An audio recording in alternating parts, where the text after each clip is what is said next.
Reka tubashimire cyane inshuti zacu z'akadasohoka, tubashimire uburyo mudahwema kudukurikira. Aka kanya turashaka kugira ngo tubagezeho urutonde rw'ibihugu 10 bikize muri Afurika. Nk'uko byagiye bigaragazwa n'ibigo bitandukanye bikora ubushakashatsi, twifuje yuko twabagezaho ibihugu 10 bikize muri Afurika.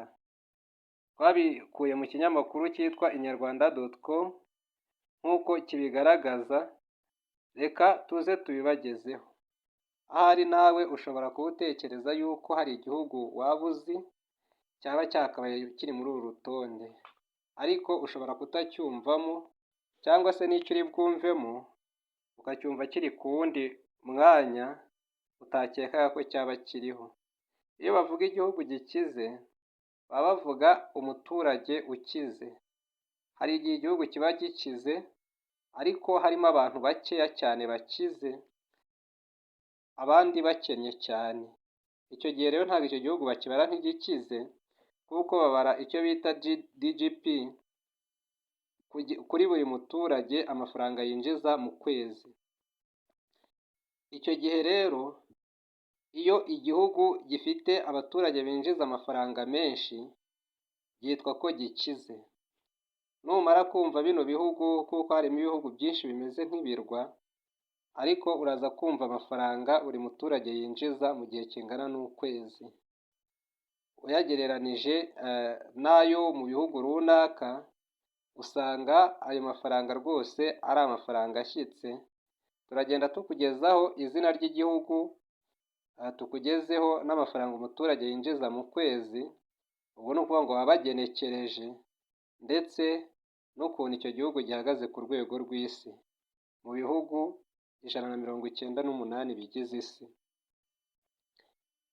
Rero reka tubane turebe igihugu cya mbere muri Afurika gikize kurusha ibindi. Igihugu cya mbere gikize ni ibirwa bya Seychelles. Ibirwa bya Seychelles, umuturage ku kwezi kuri GDP bigaragara yuko yinjiza ibihumbi 43 n'amafaranga 151. Ku rwego rw'isi icyo gihugu kiri ku mwanya wa 54. Igihugu cya kabiri ni ibirwa bya Maurice. Umuturage abarirwa amadolari ibihumbi 32,098. Icyo gihugu ku rwego rw'isi kiri ku mwanya wa 65. Igihugu cya gatatu gikize muri Afurika kurusha ibindi ni igihugu cya Libya, aho umuturage ku kwezi yinjiza ibihumbi 26,456. Ku mwanya w'isi icyo gihugu kiri ku mwanya wa 73. Ku mwanya wa kane haza igihugu cya Botswana, aho umuturage yinjiza ibihumbi 20 n'amafaranga 97. Ku rwego rw'isi kiri ku mwanya wa 87. Igihugu cya gatanu ni igihugu cya Gabon, aho umuturage yinjiza ibihumbi 19 by'amadolari 452. Ku rwego rw'isi kiri ku mwanya wa 92. Ku mwanya wa gatandatu hariho Guinée Equatoriale. Umuturage yinjiza amadolari ibihumbi 18,378. Ku rwego rw'isi kiri ku mwanya wa 96. Umwanya wa karindwi hariho Egypte cyangwa se igihugu cya Misiri, aho umuturage yinjiza amadolari ibihumbi 17,618. Ku rwego rw'isi icyo gihugu kiri ku mwanya wa 98. Ku mwanya wa munani hariho igihugu cya Algeria, aho umuturage yinjiza amadolari ibihumbi 16,483. Ku rwego rw'isi kiri ku mwanya w'105. Ku mwanya wa 9 hariho Afurika y'Epfo, aho umuturage yinjiza amadolari ibihumbi 16,428. Ku rwego rw'isi icyo gihugu kiri ku mwanya w'106. Ku mwanya wa 10 hariho igihugu cya Tunisia, aho umuturage yinjiza amadolari ibihumbi 13,645. Ku rwego rw'isi icyo gihugu kikaba kiri ku mwanya w'113.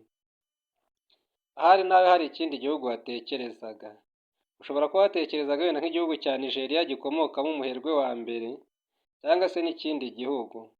ariko iyo babara ubu butunzi bw'igihugu bagenda bareba ku mpuzandengo y'umuturage.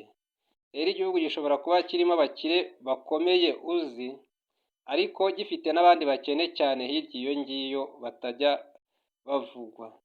Niyo mpamvu rero ibi bihugu uko ari 10 byagaragaye neza yuko bifite ubukungu bwihagazeho ku rwego rwa Afurika. Reka Imana ikomeze kubaha umugisha, kandi muzatwandikire muri komenti ukuntu mubyumvise. Utarakora subscribe uyikore kugira ngo ibiganiro byacu by'ubutaha bizakugerereho ku gihe. Imana ikomeze kubaha ubwenge no kwaguka, haba mu bitekerezo ndetse no mu bukungu. Mukomeze mugire ibihe byiza.